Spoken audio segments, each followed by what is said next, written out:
गुरु प्यारी साध संगत जी, बाबा श्री चंद जी कांधरा बाग के जंगलों में धूना लगाकर बैठते थे। पीछे इस नगर का नाम नानक चक प्रसिद्ध हो गया। बाबा जी के दर्शनों को सब आस पास की संगत आती थी, सबकी मनोकामनाएं पूरी होती थी। तो बाबा जी का जस दूर दूर तक हो रहा था। इधर लाहौर के तखत का बादशाह जहांगीर तो उसका मुर्शद साईं मियां मीर जी अचानक दरबार में बैठे हुए थे। तो बादशाह ने पूछा कि पीर जी, हिंदू राजों और नवाबों का मैं बादशाह हूँ, आपके फकीरों का भी कोई बादशाह है या नहीं? तो साईं मियां मीर जी ने उत्तर दिया कि जरूर है, बहुत महान ताकत वाला है, जपी है, तपी है, हठी है, नेमी है, तो करामांतों का भरपूर सागर है। एक राज की वो तीनों लोगों का मालिक, बादशाहों का भी बादशाह है, जो कि आजकल काधरा बाग के जंगल में तप कर रहे हैं और संतों को तार रहे हैं। श्री गुरु नानक साहिब जी के बड़े साहिबजादे हैं, तो उनका नाम श्री चंद्र जी है। आप जाकर दर्शन करो। अगर जाने का वक्त नहीं मिलता तो तुम अपने किसी वजीर अहलकार की ड्यूटी लगा सकते हो, सत्कार के साथ आ सकते हैं, पर वो भी उनकी मौज है। आए जा ना ही आए यह भी हो सकता है। वो सर्व कला समर्थ है। तुम्हारी अगर दिली भावना यार में है तो वो तुम्हारी इच्छा पूरी करेंगे।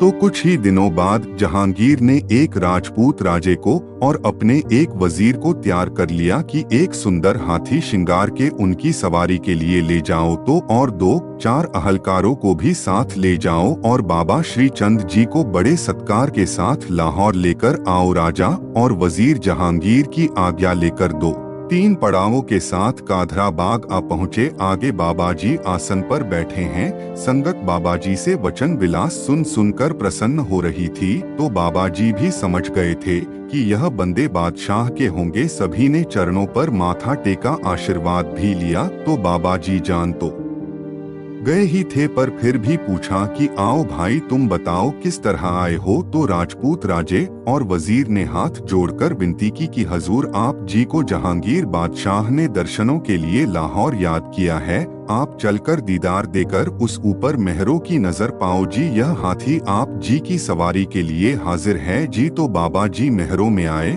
और तैयार हो गए। तो वहाँ पर बैठी संगत को भी कह दिया कि हम लाहौर जा रहे हैं, हमें जहांगीर बादशाह ने याद किया है। हाथी तैयार खड़ा था तो हुक्म किया कि यह हमारी कबली हाथी ऊपर रख लो, पीछे हम भी बैठ जाएंगे। अभी कबली हाथी ऊपर रखी ही थी, हाथी की चीखें निकल गई और टांगे जमीन में धंसती जाने लगी। जब हाथी के ऊपर से कबली उठाई तो फिर हाथी को सुरत आई, फिर हाथी धरती से बाहर आ गया। बाबा श्री चंद जी ने कहा कि जिसने हमारी कबली नहीं उठाई वह हमें किस तरह उठाकर पहुंचा सकता है? इसको ले जाओ, हम कल आप ही पहुंच जाएंगे।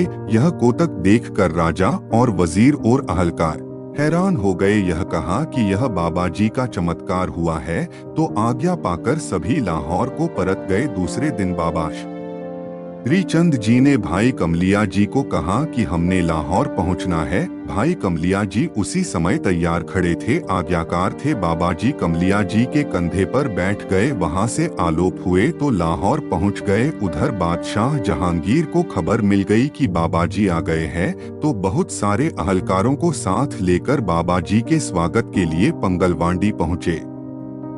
बड़े स्वागत आदरमान के साथ राज दरबार में लिया कर बड़े सुंदर सिंहासन पर बिठाया। साथ ही भाई कमलिया जी थे, उनको दूध पिलाया। बहुत सारे सेवा में हाजिर खड़े थे। बादशाह जहांगीर ने चरण पर से सभी ने माथा टेका, आशीर्वाद प्राप्त किया। तो कुछ समय आराम किया। यह सत्कार देखकर राज मौलाना ने बाबा जी के आगे सवाल कर दिया कि उस खुदा के दरबार में हिंदू कबूल होता है कि मुसलमान होता है, कि दोनों ही?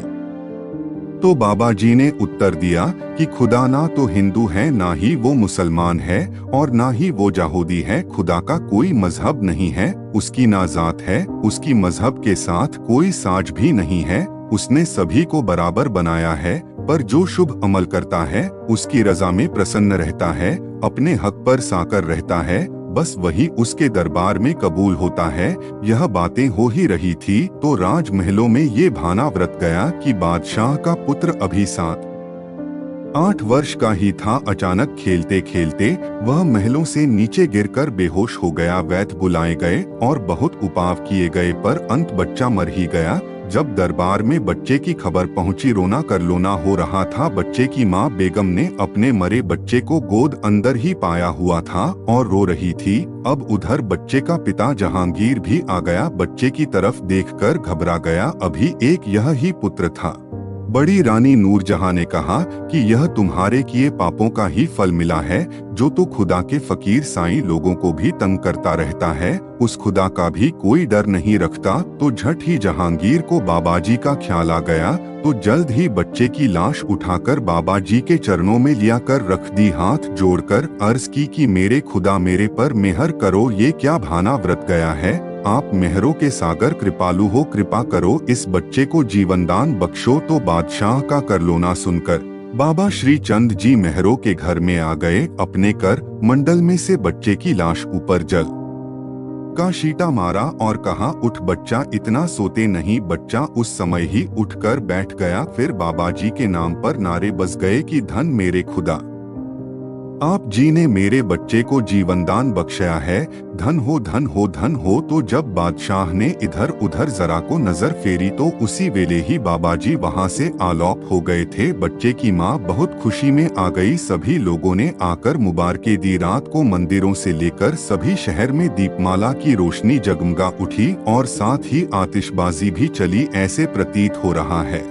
जैसे आज ही बादशाह के घर पुत्र ने जन्म लिया हो। रानी ने बादशाह को अर्ज की कि महाराज, बाबाजी ने हमारे ऊपर बड़ी मेहर की है, जो हमारे बच्चे को दोबारा जीवनदान बख्शा है। ऐसे उपकारी महात्मा कर्मों के साथ ही मिलते हैं, ऐसे नहीं मिलते। हमारे कर्म अच्छे ही होंगे, पर हम हिंदुस्तान के बादशाह हैं। हमने भगवान को लाहौर आने की खेचल भी दी, पर आज हमने उनका सत्कार कुछ भी नहीं किया। हम इस बात से बड़े मंदभागी ही रह गए। हाँ, हम सभी को उनके स्थान पर पहुंचकर कुछ तोहफे भेंट करके आशीर्वाद लेना चाहिए। वो खुदा जैसी समर्था के भरपूर सागर है। हमारा बच्चा महलों से गिरकर मर गया तो उन्होंने मुर्दे हुए बच्चे को फिर जीवनदान दे दिया। वो अल्लाह पाक का नूर ही है।